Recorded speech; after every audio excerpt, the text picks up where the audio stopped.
बिस्मिल्लाहिर्रहमानिर्रहीम। वालिदैन से एहसान करना कुरान और सुन्नत से साबित है। जब वालिदैन बूढ़े हो जाते हैं तो उनसे एहसान करना, और हत्ता के कुरान कहता है कि उन दोनों में से कोई एक या दोनों जब बुढ़ापे की उम्र को पहुंच जाए तो उनको उफ तक ना कहो।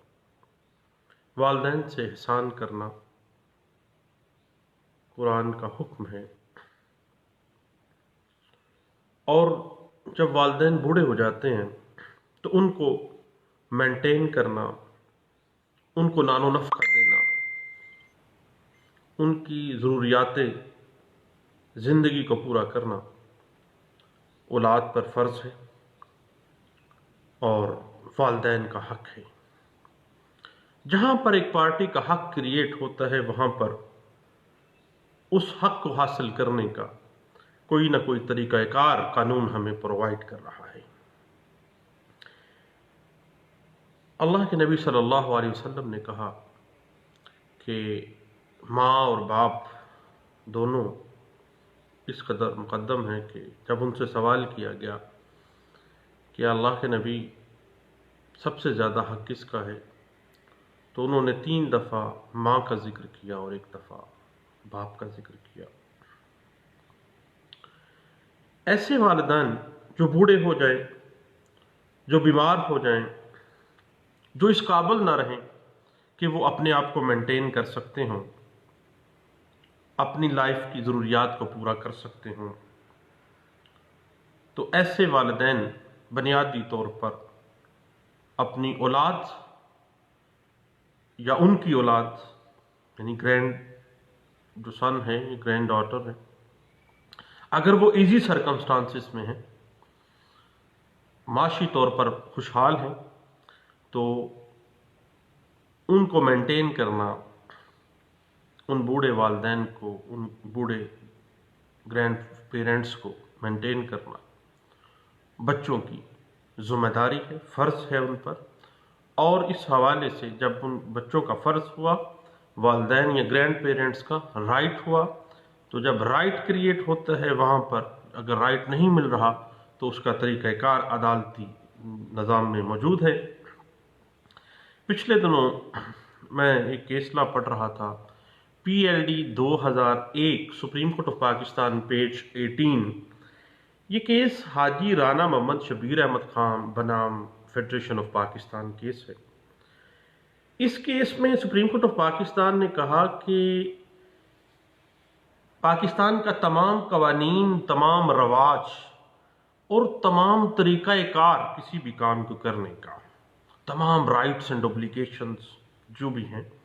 वो तमाम इस्लामी तालीमात जो कुरान में बयान की गई और जो हदीस में बयान की गई, उनके मुताबिक वो पैरा अमल होगा। और जो राइट्स और जो ऑब्लिगेशंस क्रिएट कर दिए कुरान ने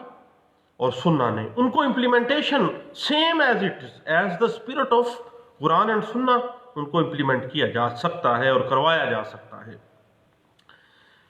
मोहम्मदन लॉ के ऊपर एक बड़ी शानदार किताब है,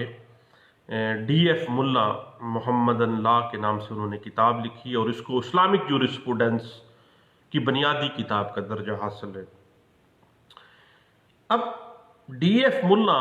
की किताब मोहम्मदन लॉ जब आप पढ़ते हैं तो उसका पैराग्राफ नंबर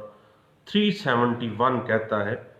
कि जब वालिदैन डिपेंडेंट हो जाएं अपनी औलाद के, इस काबिल ना रहें कि वो खुद से अपनी ज़रूरियात ज़िंदगी पूरी कर सकें, और उनकी वो औलाद जो कि इजी सर्कमस्टांसिस में रह रही है, जो कि माशी तौर पर खुशहाल हैं, तो उनका हक है उन पेरेंट्स का कि वो अपनी औलाद जो है वो उनको मेंटेनेंस दे, उनकी ज़रूरियात ज़िंदगी को वो पूरा करे। उसके बाद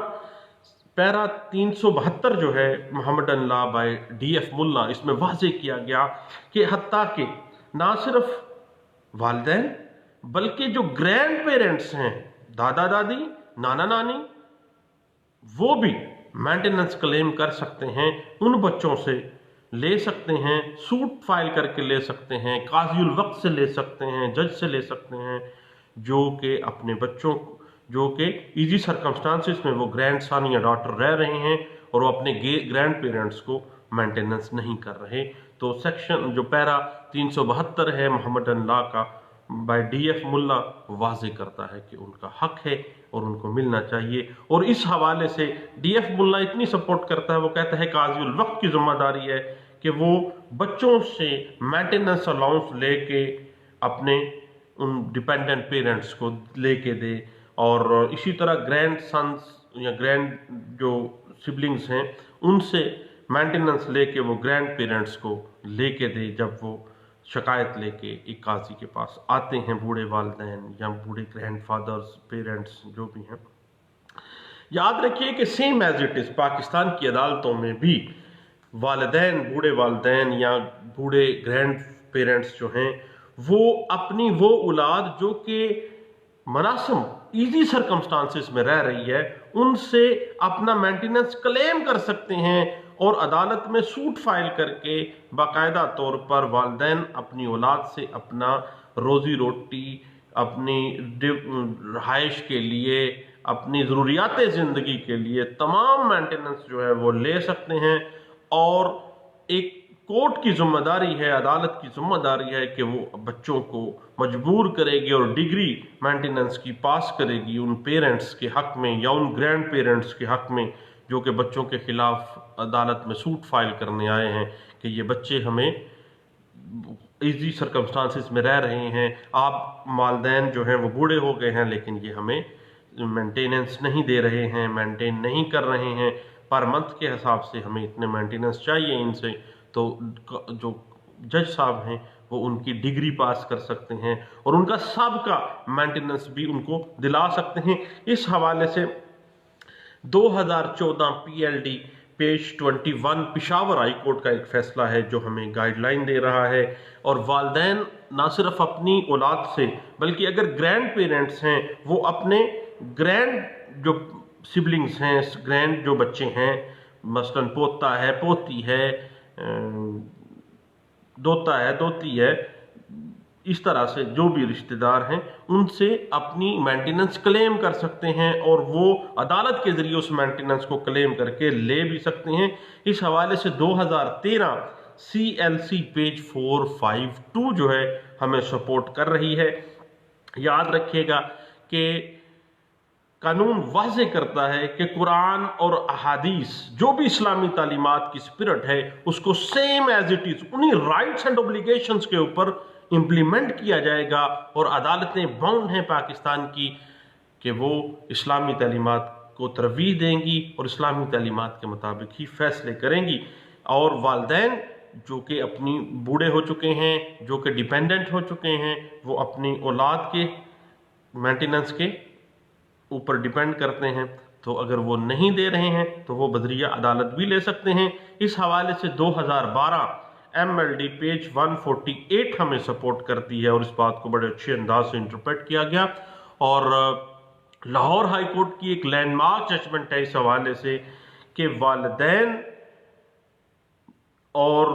उनके वालिदैन जो ग्रैंड पेरेंट्स हैं वो अपनी औलाद से और अपने ग्रैंड जो सिबलिंग्स हैं, बच्चे हैं, उनसे अपना खर्चा ले सकते हैं। और अदालत जिम्मेदार है जब कोई बूढ़े या डिपेंडेंट वालिदैन ग्रैंड पेरेंट्स अदालत के पास आए, सूट फाइल करें मेंटेनेंस का, तो वो अदालत की जिम्मेदारी है, अदालत पे फर्ज है कि वो बच्चों से खर्चा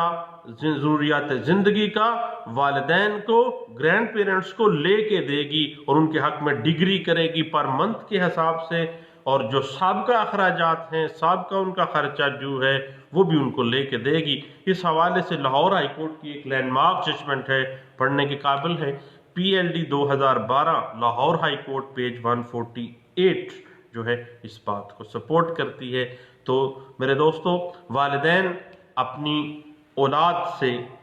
जो इजी सरकमस्टांसिस में गुजर बसर कर रहे हों उनसे अपनी मेंटेनेंस बजरिया अदालत क्लेम कर सकते हैं और उनके खिलाफ डिग्री ले सकते हैं और उस डिग्री को इम्प्लीमेंट करवा सकते हैं। Thank you. अल्लाह हाफिज़।